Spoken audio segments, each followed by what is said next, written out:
Sesaat lagi Anda akan mengikuti program Making Life Better bersama Paulus Wiratno. Selama 15 menit ke depan, Anda akan belajar membuat kehidupan lebih baik. Apakah depresi itu adalah sebuah tindakan berdosa? Bersama saya Paulus Wiratno dalam acara Making Life Better. Saudara pendengar dimanapun Anda berada, masih dalam pembahasan tentang depresi.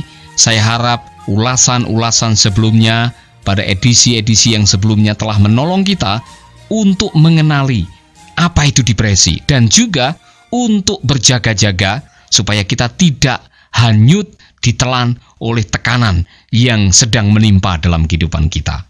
Nah, mungkin saudara bertanya-tanya, Pak Paulus, depresi itu dosa atau tidak? Nah, inilah yang saya ingin berikan kepada saudara pada edisi kali ini untuk membahas mengenai apakah depresi itu dosa. Jawabannya ialah tidak selalu. Tidak selalu depresi itu dosa.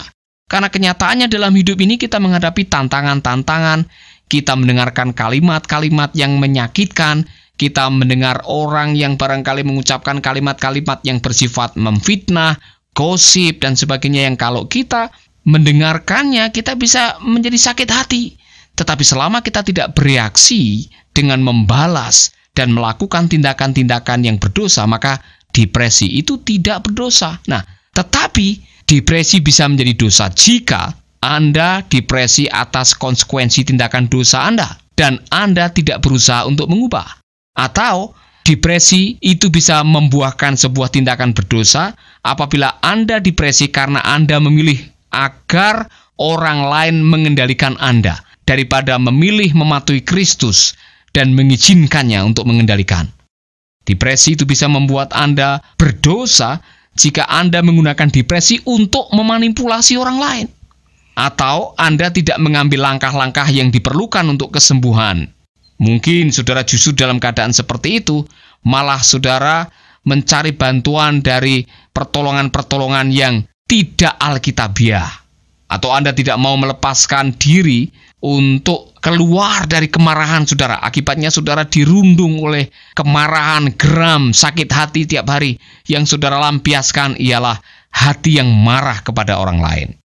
Anda terus-menerus menyalahkan Tuhan. Dan akhirnya saudara memiliki kepahitan dengan Tuhan. Kalau itu yang terjadi, maka saudara sedang menjadikan depresi saudara sebagai sebuah tindakan yang melahirkan perbuatan-perbuatan berdosa.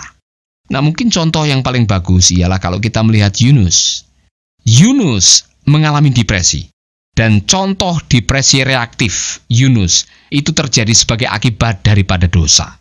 Nah, saudaraku, kalau saudara membaca dalam kitab Yunus, saudara akan menemukan kisah tentang siapa Yunus. Yunus adalah seorang pria yang dipanggil Tuhan. Namun dia menjadi marah. Dia cemberut dan dia larut dalam depresi. Yang sebetulnya awal-awalnya ialah dia sudah tidak suka. Dia sudah tidak mau taat kepada apa yang menjadi perintah Tuhan. Nah, bagaimana Yunus menjadi depresi yang begitu dalam? Mari kita akan melihat. Hal yang pertama, Yunus tidak taat. Yunus dipanggil oleh Tuhan untuk mengajarkan kebenaran Tuhan kepada orang-orang yang tinggal di Niniwe, yang memang mereka adalah orang-orang yang tidak bertuhan, orang-orang yang memusuhi kaumnya Yunus.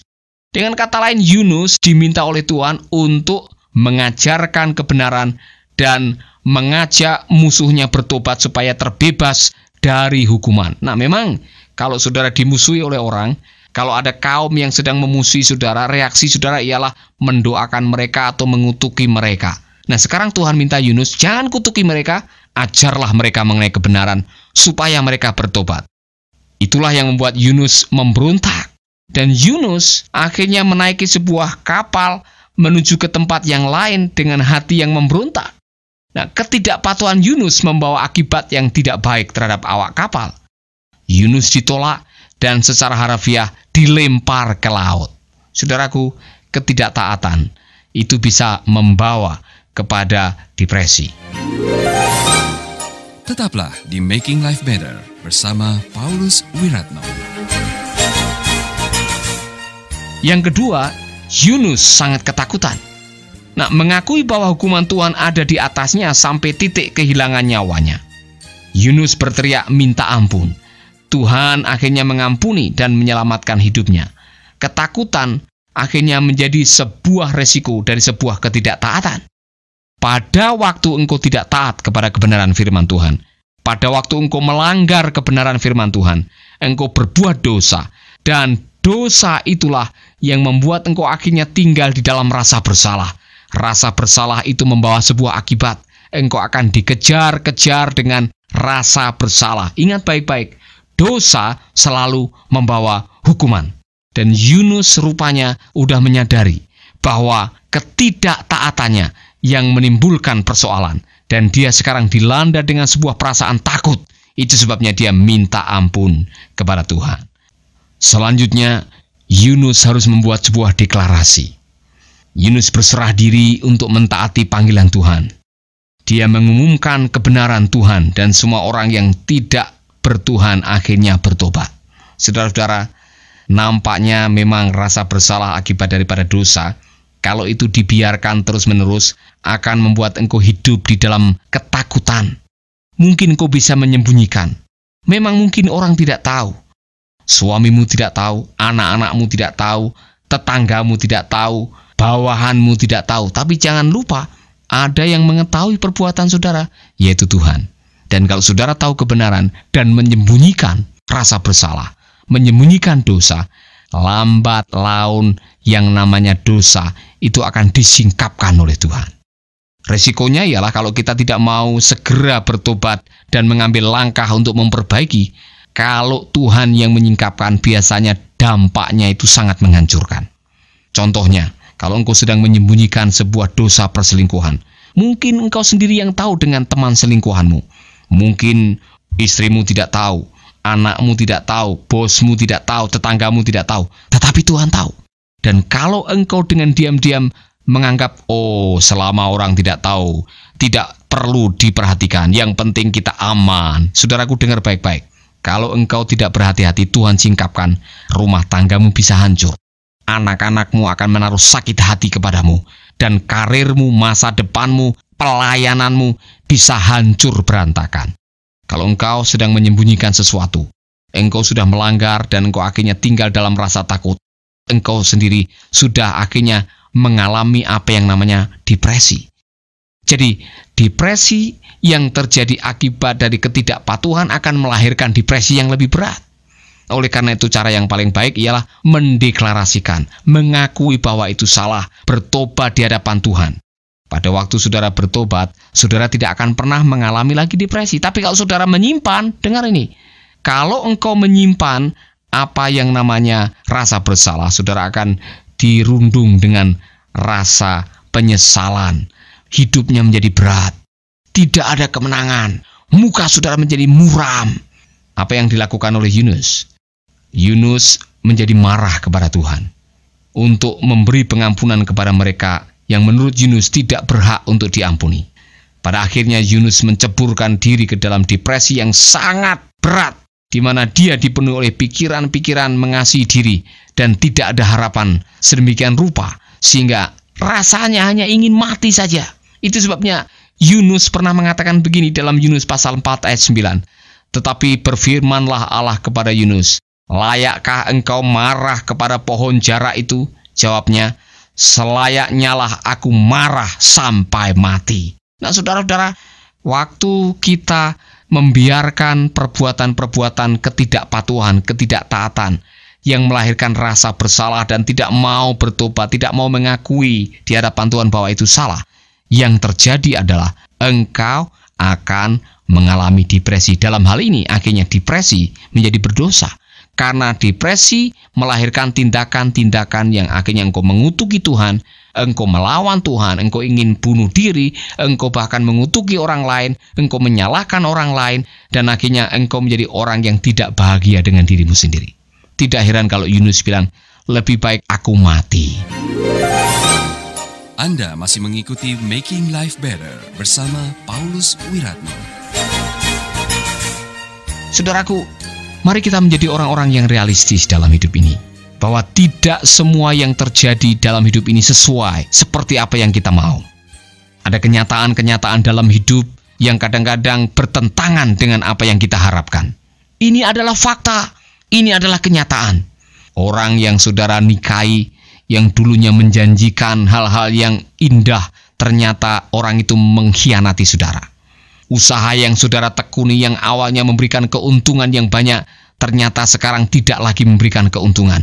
Bahkan teman bisnis saudara mengkhianati saudara. Karir yang saudara tekuni yang menjanjikan sebuah pekerjaan yang baik, ternyata tidak seperti apa yang saudara harapkan. Saudara kena PHK. Saudaraku, ada saja dalam hidup ini kenyataan-kenyataan yang tidak sesuai dengan pengharapan. Nah, dalam keadaan seperti itu, kalau kita membiarkan hati kita dirundung oleh depresi dan tidak segera melihat firman Tuhan sebagai sebuah landasan pedoman kehidupan untuk kita membuat keputusan dan bertindak, bisa saja perbuatan-perbuatan, pikiran-pikiran dan emosi-emosi saudara disetir oleh keadaan yang terjadi terhadap saudara. Sehingga saudara menjadi orang yang reaktif, engkau bertindak bukan lagi dengan kebenaran firman, tapi engkau bertindak berdasarkan reaksi otomatis manusia kedagingan saudara, dan yang lahir ialah ucapan-ucapan yang menyakitkan, tindakan-tindakan berdosa yang membuat akhirnya saudara berdosa gara-gara saudara depresi. Oleh karena itu, mari kita akan coba merenungkan diri kita. Kalau selama ini engkau menjadi orang-orang yang selalu marah, selalu mencari kesalahan orang lain, selalu tidak bertanggung jawab terhadap apa yang sedang terjadi, saudara dirundung oleh kekecewaan dan saudara sudah sampai kepada satu titik, Tuhan, lebih baik aku mati, mungkin saudara memang sedang mengalami depresi. Lalu apa jalan keluarnya? Bertobat. Akui kesalahan saudara dan mulailah melihat Tuhan. Dekatkanlah kehidupan saudara kepada Tuhan. Carilah Allah. Mendekatlah kepadaku, maka aku akan mendekat kepadamu. Carilah wajah Tuhan. Berdoa kepadanya dan tuangkanlah isi hatimu. Sampaikanlah semua keluh kesahmu kepadanya. Karena apa? Tuhan adalah Tuhan yang mendengar. Kalau rasanya engkau terlalu berat menanggung sendiri, carilah teman untuk curhat. Carilah seorang konselor. Carilah seorang hamba Tuhan. Carilah seorang teman yang bisa mendengarkan keluhan hati saudara. Jangan dibiarkan terlalu lama. Semakin lama engkau memendam kepahitan, semakin lama engkau memendam pergumulan dan membiarkan depresi berlarut-larut, maka tingkat depresi akan menjadi lebih parah dan sulit untuk disembuhkan. Sekaranglah waktunya. Engkau bisa berbagi rasa, engkau bisa menyampaikan isi hatimu kepada teman. Dan jangan lupa, sampaikan lebih dahulu kepada Tuhan. Tuhan adalah Tuhan yang memperhatikan. Kalau kita mau datang kepadanya, Dia adalah adil dan setia. Dia mendengarkan doa-doa kita. Dan mungkin saudara bisa berdoa bersama dengan saya. Tuhan, Engkau tahu hamba-hambamu yang sedang mendengarkan siaran ini. Ada di antara mereka yang sedang mengalami tekanan-tekanan yang begitu rupa dalam hidup mereka. Persoalan rumah tangga, persoalan ekonomi, persoalan pekerjaan, persoalan sakit penyakit yang tidak kunjung sembuh. Mungkin telah menekan kehidupan mereka. Tapi aku percaya kepadamu ya Bapa, bahwa Engkau memberikan kelegaan. Engkau bisa mengurangi, menolong, mengangkat beban kehidupan ini yang begitu berat. Dan di dalam Engkau ada kelegaan. Kami menyerahkan semua beban kehidupan kami kepadamu. Dan kami percaya di dalam nama Yesus, sahabat pendengar yang sedang mengalami tekanan kehidupan akan mengalami kelegaan oleh karena Tuhan yang campur tangan. Amin. Tuhan memberkati dan ikuti edisi yang berikutnya masih membahas tentang depresi. Tuhan memberkati saudara. Baru saja Anda mendengarkan Making Life Better bersama Paulus Wiratno. Jika Anda diberkati, kirimkan kesaksian Anda ke Radio Dian Mandiri, Jalan Intan LC2, Gang 4, Nomor 1, Denpasar, Bali. Kunjungi website kami di www.pauluswiratno.org. Facebook Paulus Wiratno. Hubungi kami di 081 338 665500. Sekali lagi 081 338 665500. Terima kasih, Tuhan memberkati. Sahabat, Anda baru saja mengikuti program Making Life Better bersama Paulus Wiratno. Terima kasih atas kebersamaan Anda. Tuhan memberkati.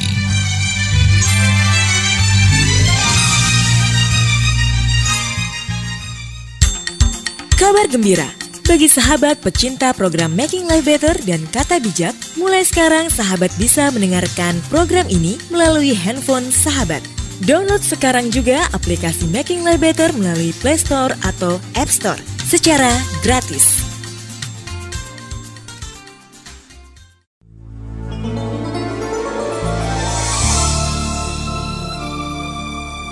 Keluarga Gracia, biarlah firman Tuhan selalu menjadi pelita dalam hidup kita sepanjang tahun ini.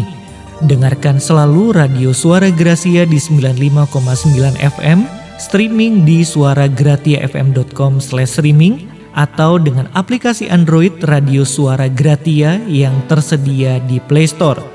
Jika Anda diberkati oleh siaran Suara Gracia FM dan mengalami kuasa mujizat Tuhan, mari menjadi berkat dengan mengirimkan kesaksian ke WhatsApp Radio Suara Gracia FM di 0817 222 959. Biarlah melalui kesaksian Anda, banyak jiwa dikuatkan dan dibangkitkan kembali imannya. Tuhan memberkati.